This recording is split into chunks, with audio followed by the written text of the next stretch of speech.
todos los obispos y cada uno en particular.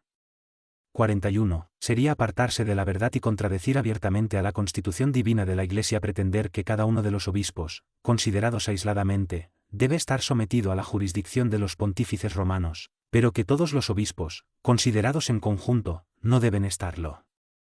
¿Cuál es, en efecto, toda la razón de ser y la naturaleza del fundamento? Es la de poner a salvo la unidad y la solidez más bien de todo el edificio que la de cada una de sus partes.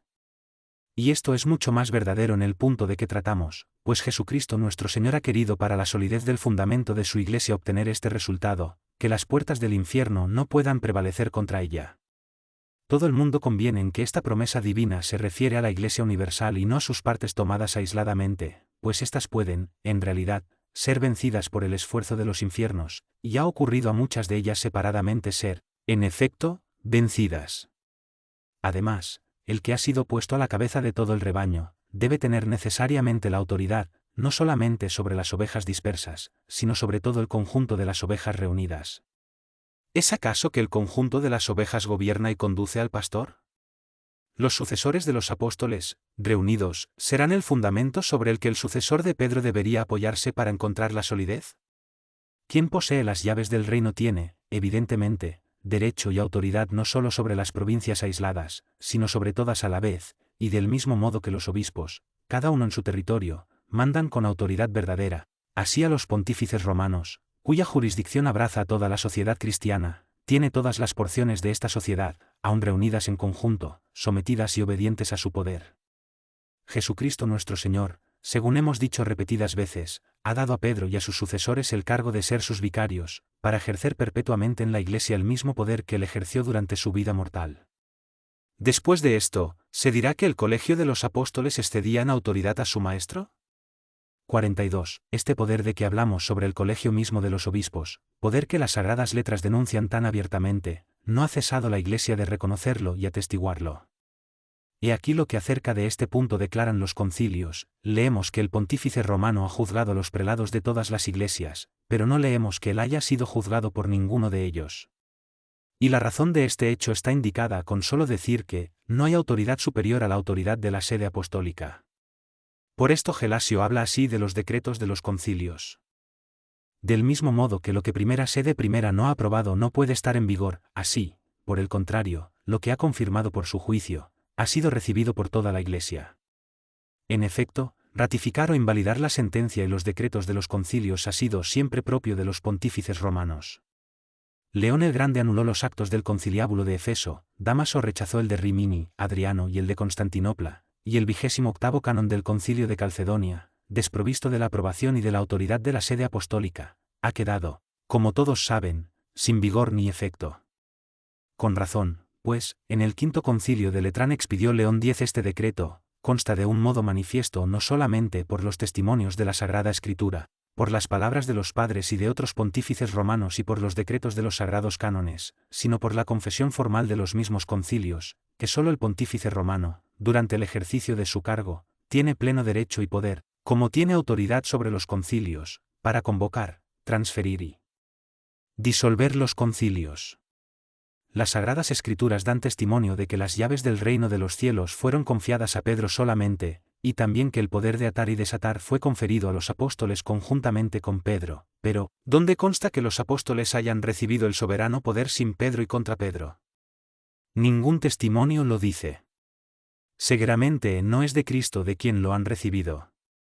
Por esto, el decreto del Concilio Vaticano y que definió la naturaleza y el alcance de la primacía del pontífice romano no introdujo ninguna opinión nueva, pues sólo afirmó la antigua y constante fe de todos los siglos. 43. Y no hay que creer que la sumisión de los mismos súbditos a dos autoridades implique confusión en la administración. Tal sospecha nos está prohibida, en primer término, por la sabiduría de Dios, que ha concebido y establecido por sí mismo la organización de ese gobierno. Además, es preciso notar que lo que turbaría el orden y las relaciones mutuas sería la coexistencia, en una sociedad, de dos autoridades del mismo grado y que no se sometiera la una a la otra. Pero la autoridad del pontífice es soberana, universal y del todo independiente, la de los obispos está limitada de una manera precisa y no es plenamente independiente. Lo inconveniente sería que dos pastores estuviesen colocados en un grado igual de autoridad sobre el mismo rebaño. Pero que dos superiores, uno de ellos sometido al otro, estén colocados sobre los mismos súbditos no es un inconveniente, y así un mismo pueblo está gobernado de un modo inmediato por su párroco, y por el obispo, y por el papa. Los pontífices romanos, que saben cuál es su deber, quieren más que nadie la conservación de todo lo que está divinamente instituido en la Iglesia, y por esto, del mismo modo que defienden los derechos de su propio poder con el celo y vigilancia necesarios, así también han puesto y pondrán constantemente todo su cuidado en mantener a salvo la autoridad de los obispos. Y más aún, todo lo que se tributa a los obispos en orden al honor y a la obediencia, lo miran como si a ellos mismos les fuere tributado. Mi honor es el honor de la Iglesia universal.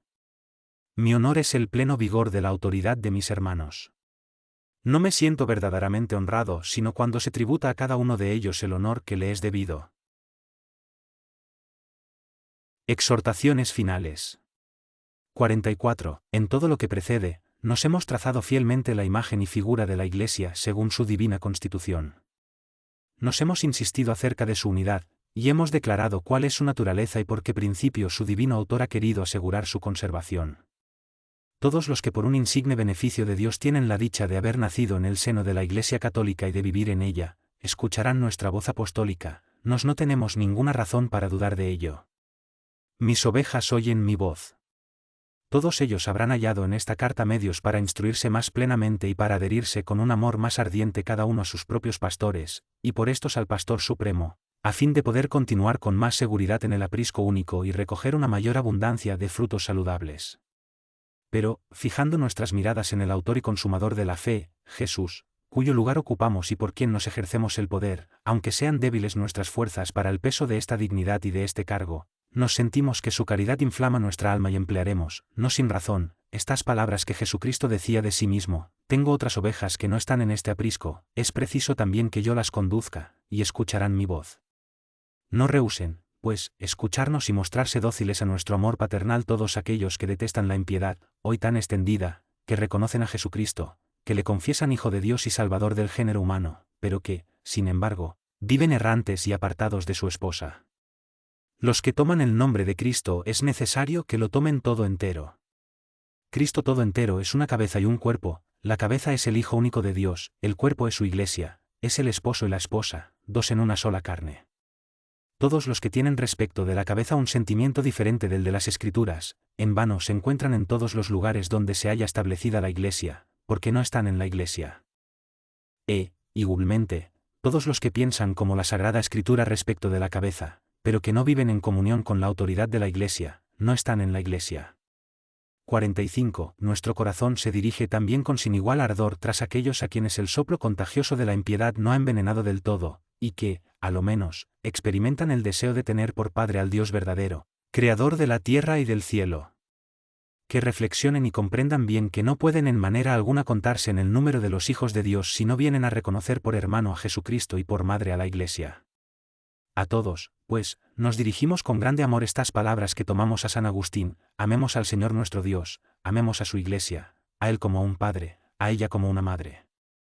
Que nadie diga: sí, voy aún a los ídolos, consulto a los poseídos y a los hechiceros, pero, no obstante, no dejo a la Iglesia de Dios, soy católico. Permanecéis adherido a la madre, pero ofendéis al padre. Otro dice poco más o menos: Dios no lo permita, no consulto a los hechiceros, no interrogo a los poseídos, no practico adivinaciones sacrílegas, no voy a adorar a los demonios, no sirvo a los dioses de piedra, pero soy del partido de Donato. ¿De qué os sirve no ofender al Padre, que vengará a la madre a quien ofendéis? ¿De qué os sirve confesar al Señor, honrar a Dios, alabarle, reconocer a su Hijo, proclamar que está sentado a la diestra del Padre, si blasfemáis de su Iglesia? Si tuvieseis un protector, a quien tributaseis todos los días el debido obsequio, y ultrajaseis a su esposa con una acusación grave, ¿os atreveríais ni aun a entrar en la casa de ese hombre? Tened, pues, mis muy amados, unánimemente a Dios por vuestro Padre, y por vuestra Madre a la Iglesia.